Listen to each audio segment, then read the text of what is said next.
Hi, I'm Chartered Marketer Tracy Heatley, and I thank you for tuning in to the Better Marketing Podcast, bringing you marketing magic in minutes. This podcast is for service-based business owners and entrepreneurs who want to get away from mundane marketing, go from stuck to unstoppable, and create massive impact with their marketing.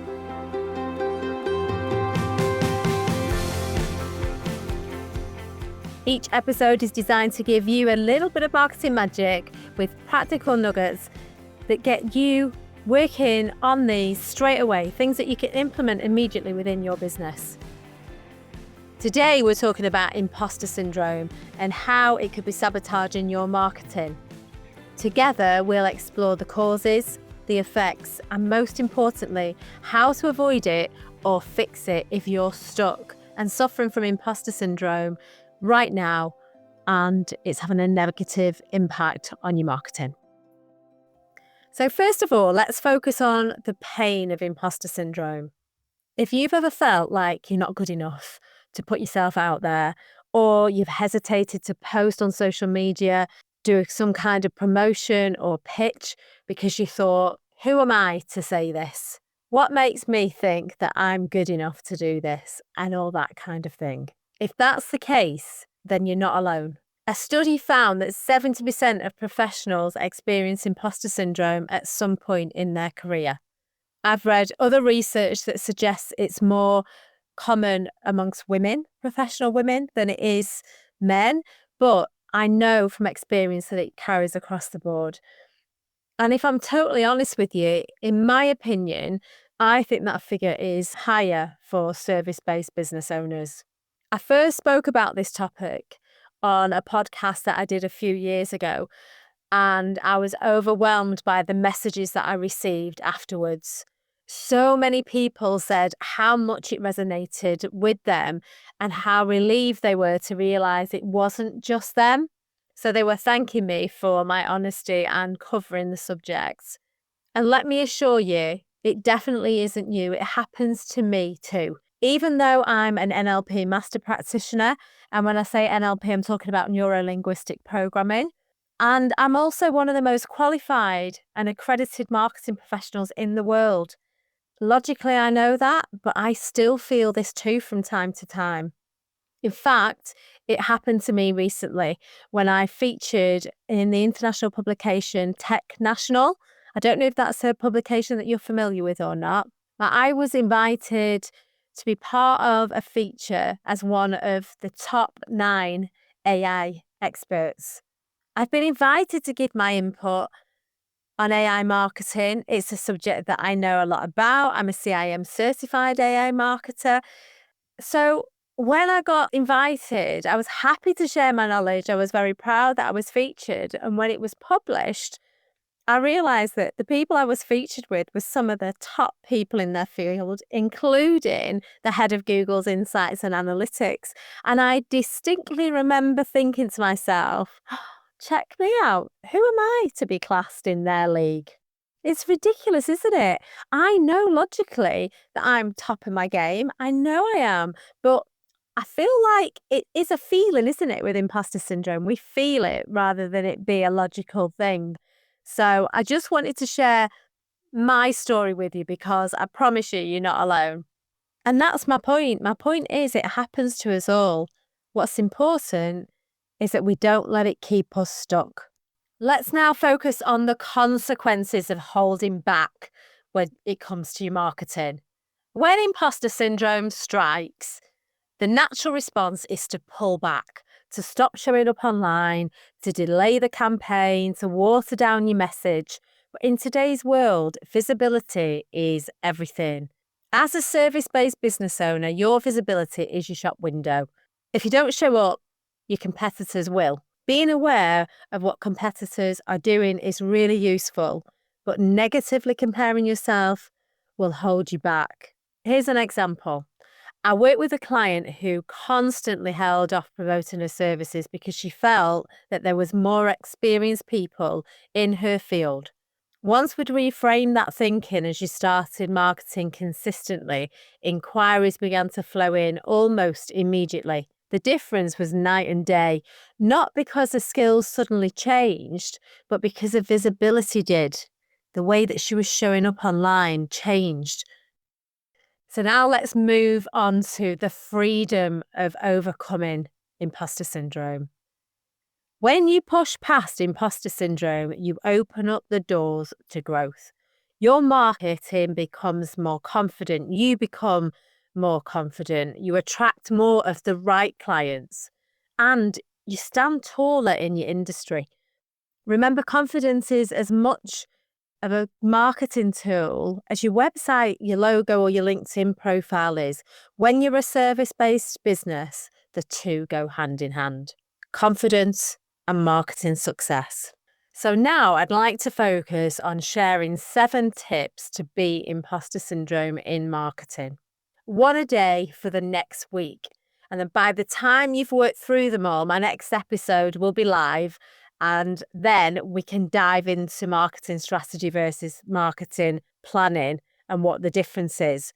So I'm going to give you 7 things to do 1 day at a time between now and the next episode. Number 1, daily affirmations. These are not wishy-washy, they work. Write down your goals in the present tense as if you've already achieved them, as if they've already happened. For example, I am a best-selling author. Even though my book isn't even finished yet, I write this every day as if it's already happened. It helps me to own the outcome. It helps me get a grip of what I want my intentions to be.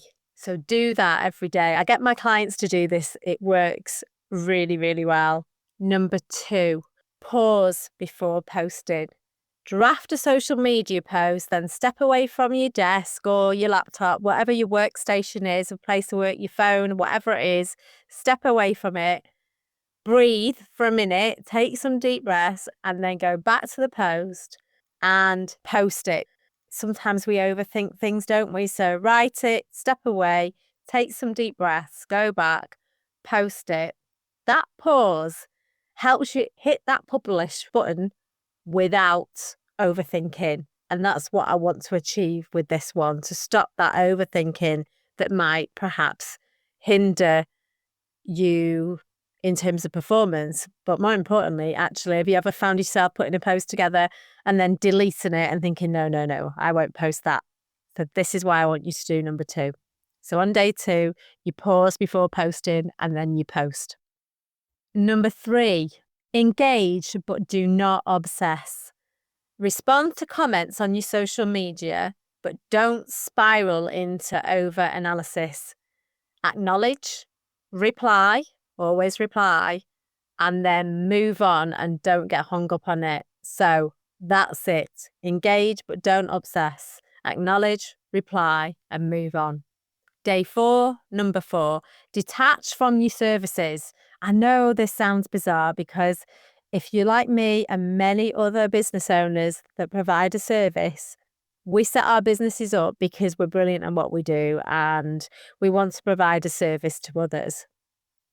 And a lot of time when you set your business up, it is just you, whether you've built a team now or it is just you, it kind of becomes part of us, doesn't it? Because it's our services. So what I want you to do is detach yourself from the service. Think of your services as products. Then you step back emotionally. It's easier to market your service if you view it as a product than it is if you view it as you. So step back emotionally. And with this, things become more objective and you gain the confidence just by separating the two. I find when I'm taking clients through my strategy cycle program and at the stage where we're focusing on their service packages and pricing and things like that, at this stage, we cover this in more detail because it's really good to be able to separate the two. And it's amazing by how detaching yourself from your service and viewing it as a product that the imposter syndrome just kind of takes a back seat because it's no longer about you, it's about your product. Try it, give it a whirl. Number 5, batch your content. Spend one block of time creating several pieces of content. whether it's social media, your blogs, podcasts, whatever it is that you're doing, just batch it. It reduces the decision fatigue. It helps you show up consistently, and better still, particularly if you're using AI, my AI ChatGPT training can help you become even more effective and impactful with your marketing in terms of time and effectiveness. If you're not already using AI, maybe introduce that into the mix. But the point is, I want you to focus on batching your content, a bit like time blocking, so that you're focused on specific things. Number 6, repurpose what you create. Always do this anyway, but definitely do this as part of this 7-day tips. Repurpose what you create. Turn one blog into a LinkedIn post, a podcast snippet, a newsletter paragraph, perhaps, that kind of thing. It will amplify your visibility without any extra effort. And number 7, track your wins. Each week, note down small successes, new conversations, increased engagement, or positive comments, anything like that. Just track your wins. Give yourself a pat on the back and remind yourself, because as you do this, these reminders will fuel your confidence. And the more you do that, the less chance there is of imposter syndrome sneaking its ugly head in there to impact your marketing. So let's focus on some key takeaways, or what the key takeaways are from this episode for you. First of all, imposter syndrome is common, more common than you think. Even people that are showing up full of confidence and look like they've never suffered from this, I promise you, at some point they have. Pulling back damages your visibility and leaves space for your competitors to get in there before you. Confidence and consistency in marketing build momentum, growth, and results. If any of this resonates with you, know that you're not alone. I help clients work through this every day.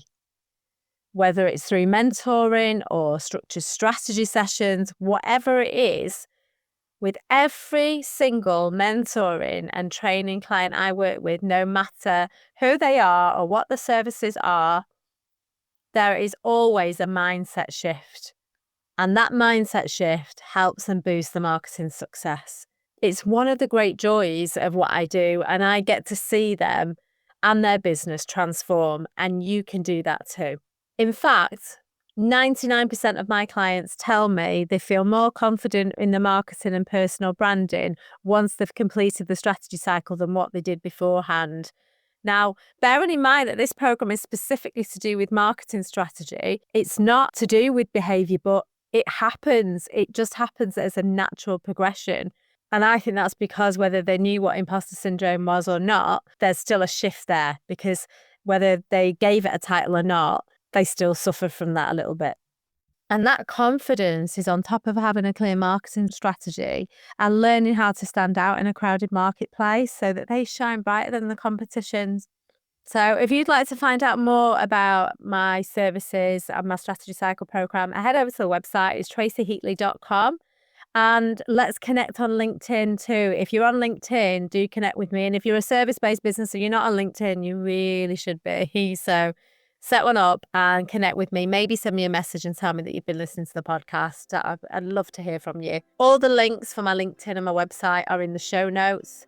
So pop over to the show notes and you'll find everything you need there. So I hope you found this episode useful.